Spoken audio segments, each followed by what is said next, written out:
전성경 263페이지를 훈독해 드리겠습니다. 하나님은 어떤 분이냐? 사랑의 하나님입니다. 그래서 바울은 그리스도 안에 있는 하나님의 사랑의 줄을 누가 끊을 것이냐라고 했습니다. 예수 그리스도도 하나님의 사랑이 없으면 아무것도 아닙니다. 그래서 우리가 하나님의 사랑을 무엇보다도 좋아하는 것입니다. 하나님의 사랑은 생명의 원천이요, 행복의 원천이요, 평화의 원천입니다. 하나님의 사랑은 태양보다 강합니다. 아침에 햇빛이 나면 모든 식물의 수는 태양을 향합니다. 모든 생명의 기원이요, 인간 본심의 기원이요, 이상적 요소의 주체적인 기원이 될 수 있는 것이 하나님의 사랑입니다. 본문 말씀을 중심으로 준비된 말씀의 제목은 생명의 기원입니다. 영국의 방송 기자가 테레사 수녀에게 이런 질문을 했습니다. 지금 죽어가는 사람에게 가장 절실한 것이 무엇이라고 생각합니까? 이렇게 질문을 했더니 테레사 수녀는 말하기를 지금 죽어가는 사람에게 가장 필요한 것은 내가 혼자가 아니라는 것, 나를 깊은 관심을 갖고 사랑해주는 이웃이 있다는 것이 절실히 필요하다, 이렇게 대답을 했습니다. 정말 우리가 인생을 살면서 가장 필요한 것은 사랑을 주고 또 사랑을 받고 서로 깊은 관심을 가지고 교류할 수 있는 사랑의 파트너가 있느냐 없느냐, 이것이 참으로 중요하다 하는 생각을 합니다. 신경학자들이 우리 인간의 뇌세포를 분석해 놓은 걸 보면은 우리 인간의 뇌세포는 4개 층으로 되어 있다고 합니다. 첫 번째는 가장 표피적인 그 브레인을 파충류적 브레인이다. 파충류적 브레인은 생존력을 의미합니다. 우리가 동물 세계를 보거나 파충류를 보게 되면은 자기가 살기 위해서 자기의 몸의 색깔을 자연 색깔에 같이 해가지고 큰 강한 동물로부터 자기 스스로를 보호하는 걸 볼 수 있습니다. 이게 뭐냐면 생존하고자 하는 욕구가 소위 파충류적 브레인이 활동한 거죠. 활동 작용을 한 것이다, 이렇게 볼 수가 있겠습니다. 두 번째는 포유류적 브레인입니다. 포유류적 브레인이다. 포유류적 브레인은 뭐냐? 서로 의존을 하고 서로에게 집착을 하고 또 젖을 먹이기도 하고 먹기도 합니다. 어미새가 먹거리를 이렇게 준비해 가지고 그 새끼에게 어미가 이렇게 먹이는 걸 보게 되면은 생명의 어떤 그 신비함, 그 생존하고자 하는 의지가 저렇게 강할 수가 있을까 하는 것을 볼 수가 있습니다. 이런 것들이 뭐냐면 포유류적 브레인이 작동하고 있는 그런 모습이다 하는 것을 알 수 있습니다. 만약에 포유류적 브레인이 작동을 하지 않는다면 그런 생명력이 있을 수 없고, 생명력이 없다면 우리는 생존이 불가능하다, 이렇게 말씀을 드릴 수 있습니다. 세 번째는 영장류적 브레인입니다. 우리가 인간을 만물의 영장이라고 하지 않습니까? 그럼 영장류적 브레인은 뭐냐면 내가 가지고 있는 그런 장점을 상대가 알아주기를 바라는 것. 그래서 자랑을 합니다. 또 자랑거리를 만들려고 합니다.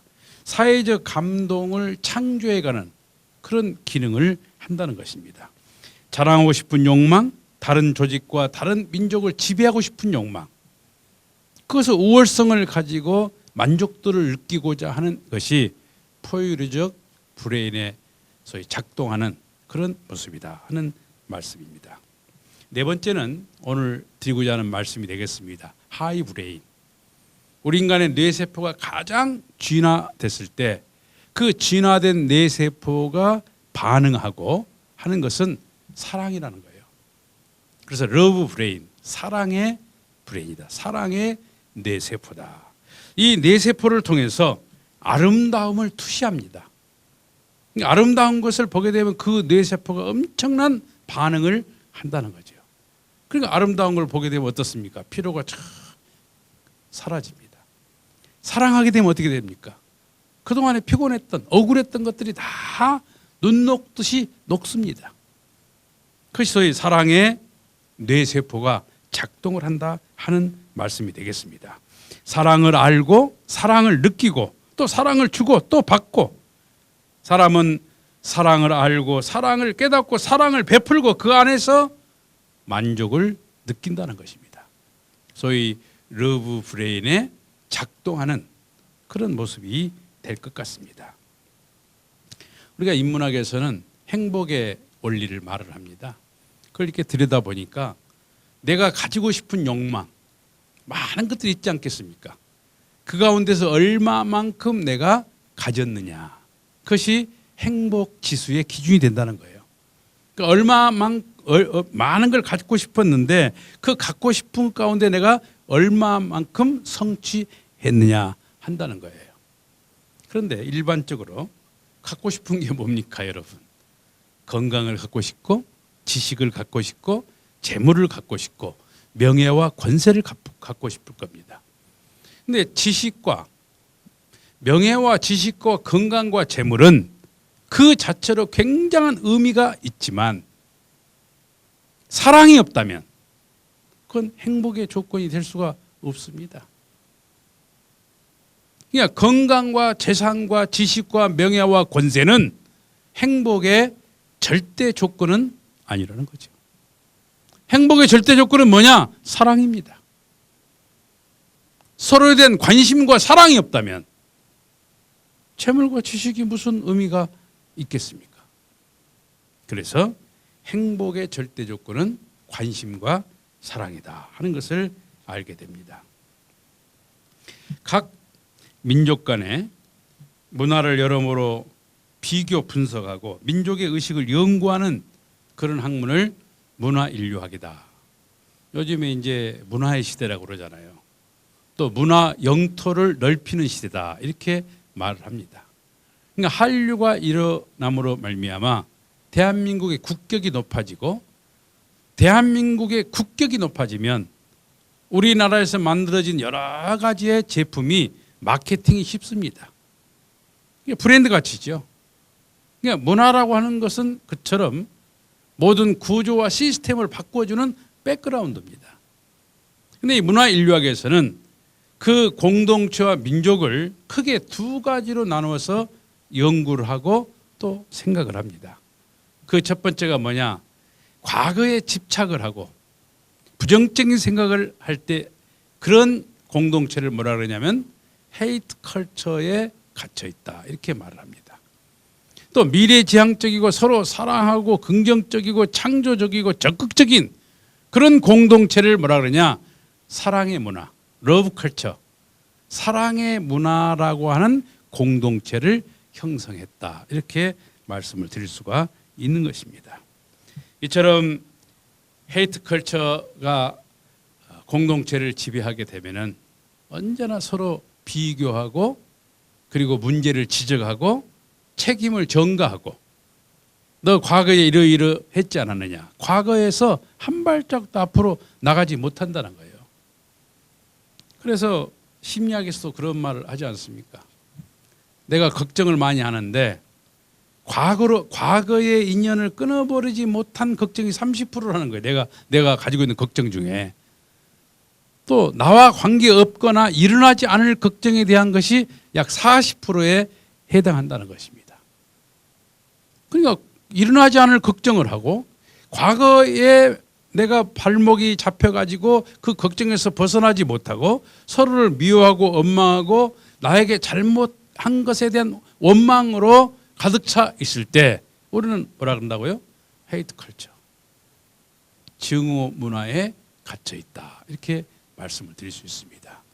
그러나 현실이 어렵지만은 하나님을 믿고 서로 사랑하고 하나님을 사랑한 것처럼 내 이웃을 내 몸과 같이 사랑하면서 나아갈 때 굉장히 긍정적이고 적극적이고 창조적이잖아요. 미래지향적이잖아요. 내가 지금 힘든 곳에 있지만 그 고개를 넘으면 아름다운 평야가 펼쳐진다고 하는 소망을 가지고 살아갈 때 우리는 사랑의 문화에 속했다 이렇게 말씀을 드릴 수가 있겠습니다.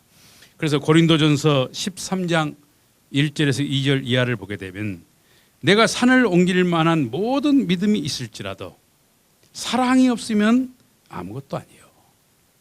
사랑이 없으면 많은 구성원이 있지만은 그 구성원 속에 사랑이 없다면은 아무것도 아니라는 거예요. 내가 가진 조건들이 많은 조건들이 있지만 그 조건들 속에 사랑이 없다면 별것이 아니라는 거죠.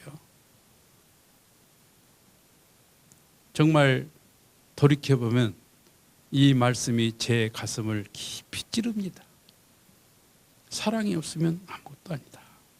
아무리 신비한 체험이 있고 방언을 하고 천사의 말을 할지라도 사랑이 없으면 아무것도 아니라는 거예요. 온 세상의 이치를 다 안다 하더라도 참 사랑을 배우지 못했다면 그 사람은 가장 미숙한 사람일 수밖에 없다 하는 말씀입니다. 참 사랑. 참 사랑이라는 말은 하나님의 사랑을 말합니다. 내가 고생을 하더라도 하나님이 나와 함께 한다는 걸 깨닫게 해줄 때 오늘 뭐라 하느냐? 참 사랑이다. 그 참 사랑을 모르면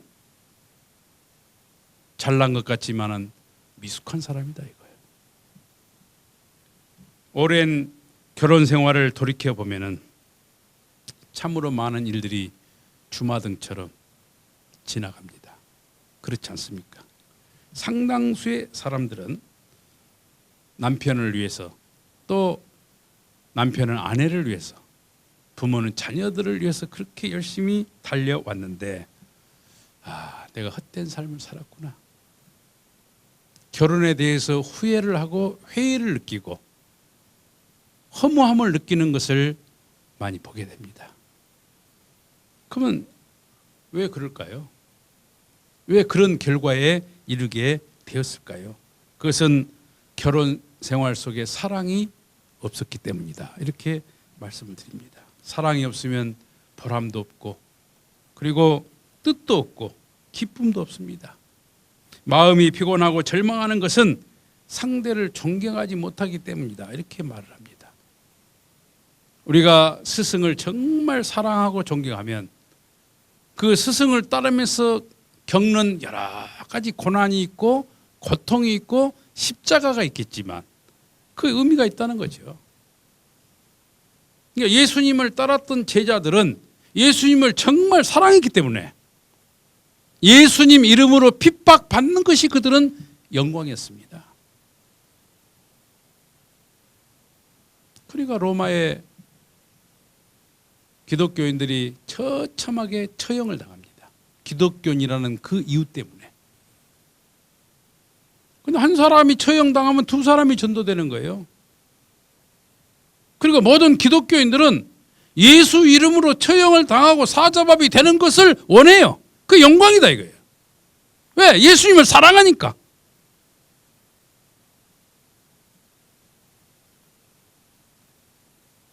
그분을 존경하고 사랑하면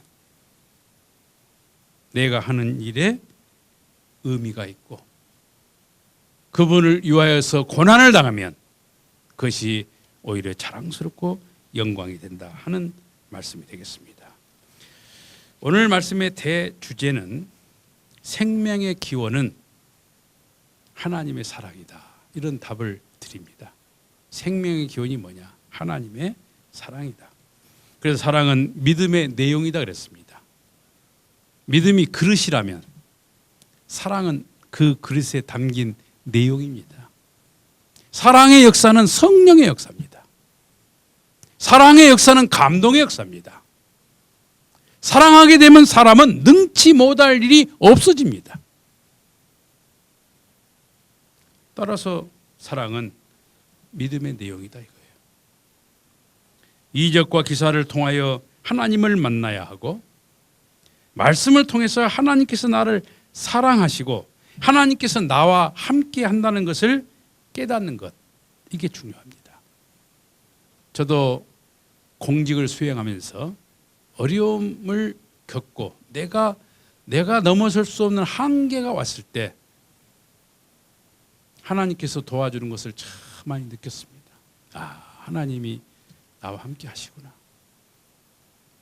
또 내가 쓰러지고 넘어지고 어려움을 당하게 되면은 이런 연단과 이런 경험을 통해서 하나님 나를 어떻게 쓰실 것인가? 그런 기대가 돼요. 왜? 하나님을 사랑하고 하나님을 믿으니까.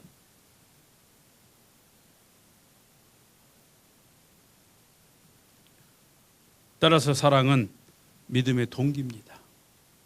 사랑하게 되면, 그 사람을 사랑하게 되면 믿게 돼요. 사랑하는 사람은 믿습니다. 내 자식을 사랑하기 때문에 자식을 믿는 거예요. 지금은 철없지. 부모의 기대에 부응을 하지 못하지만 언젠가는 소망을 가지고 나타날 것으로 믿는다 이거예요. 왜? 사랑하니까.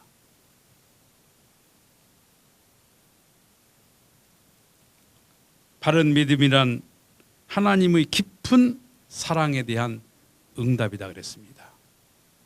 부모가 자식을 다 사랑하듯이, 아니 약간 미숙한 자식을 더 깊이 더 애정을 가지고 대하듯이 하나님은 모든 인류를 대하여 믿음이 있는 자나 없는 자나 사랑하십니다. 내가 하나님을 대하여 반항을 할 때도 하나님은 나를 사랑하세요. 이게 하나님의 사랑 아닙니까? 인간의 사랑은 어떤 것입니까? 그가 나를 사랑하면 그래 내가 너를 사랑한다. 그가 나를 미워하면 그래 나도 너를 미워한다. 이게 조건 반사적인 사랑이 아닙니까? 조건을 가지고 사랑하는 거 아닙니까? 그러나 부모의 사랑이나 하나님의 사랑은 응답한다. 응답. 의미를 생각하면서 사랑한다 이거예요. 어떤 역경과 환난, 어떤 질고를 겪는다 해도 그 속에 하나님의 사랑이 있다는 것을 알고 있다면 우리는 견딜 수 있어요. 언제나 편안한 마음을 가지고 그걸 수용할 수가 있다 하겠습니다. 따라서 참 사랑은 자기 자제, 셀프 컨트롤, 자기 자제가 가능하다는 말씀입니다. 세 번째는 사랑은 인내와 온유를 가능케 합니다. 성경 말씀 고린도전서 13장 4절 이하를 보면 사랑은 오래 참고 온유하며 사랑은 자랑하지 아니하며 이런 말씀을 주십니다. 사랑은 정말 오래 참는 것입니다. 사랑하는 사람은 참고 기다려줍니다. 몇 년이고 소망을 가지고 기다릴 수 있는 것이 부모의 사랑 아니겠습니까?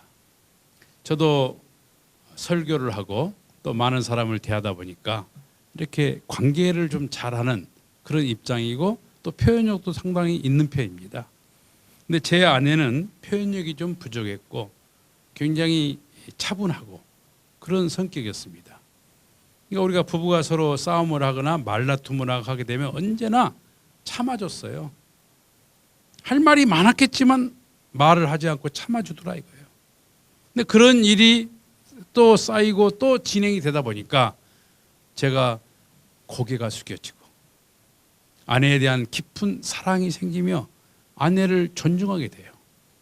아, 그때 참아준 것이 정말 고맙구나. 그 참아준 것이 사랑으로 느껴집니다. 그러니까 사랑은 뭐냐? 오래 참는 거예요. 참아주는 거예요. 사랑하기 때문에, 사랑하는 마음으로. 사랑하는 사람은 이처럼 참고 기다려준다. 우리 관계 속에 행위는 있으나 사랑이 없으면 허상이다 그랬습니다. 사랑이 없는 구제는 속박이요 굴욕입니다. 사랑이 없는 진실은 교만이며 사랑이 없는 선물은 뇌물입니다. 우리가 선물을 줄 때는 사랑하는 마음으로 줘야 되지 않습니까? 뭔가를 주면서 기대를 한다. 이건 뇌물 아닙니까? 그 기대한 바가 충족이 안 되면 그 사람을 원망한다 이거예요. 내가 선물로 줘놓고 내가 그렇게까지 했는데 너는 나에게 해준 게 뭐냐? 이렇게 그 선물에 대한 답을 요구한다 이거예요. 이게 뇌물 아닙니까?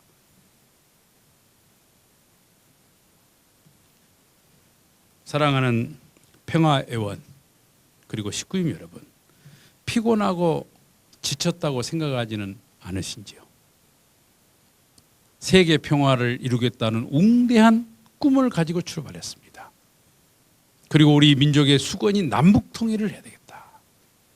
그 남북 통일을 민간인 차원에서 내가 앞장서야 되겠다. 이렇게 동기부여를 받고 출발을 했습니다. 그러나 10년이 지나고 20년이 지나서 이제 지칠 수 있어요. 그럼 왜 지치느냐? 첫 번째 동기, 처음 내가 가졌던 그 마음을 잃어버렸기 때문이다. 부부 생활이 권태가 옵니다. 왜 권태가 오느냐? 처음 만났을 때 그 이성 간의 뜨거운 열정이 사라졌다는 거죠. 처음의 동기를 잊어버리면 안 된다는 거예요.